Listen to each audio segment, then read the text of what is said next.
Today in Nigeria's history, July 11.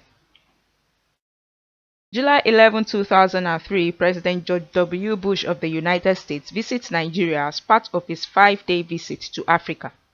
1921, Amodu Tijani the Oluwa of Lagos, with Abat Macaulay as his advisor, wins a landmark case against the colonial government when the Privy Council ruled that the lands were owned by the chiefs.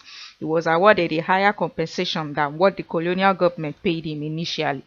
2014, Judiciary Staff Union directs its members to go on an indefinite strike for failure of the state to implement the judgment of a federal high court on the financial autonomy of the state judiciaries. The strike excluded federal courts. 2013, a 3-story building in the Ebute Metta area of Lagos collapses, killing 8 people including a pregnant woman, while 7 including a baby were rescued.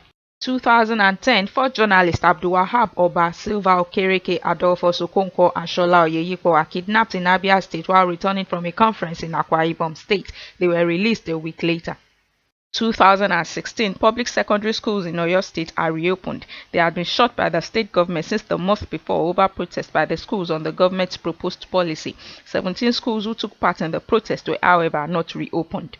1991, a chartered Nigeria Airways flight from Jeddah, Saudi Arabia en route Sokoto, Nigeria crashes shortly after takeoff in Saudi Arabia. All 247 passengers and 14 crew members were killed. 1942. Veteran actor Olu Jacobs, born Oludotun Jacobs, is born in Abeokuta, Ogun State.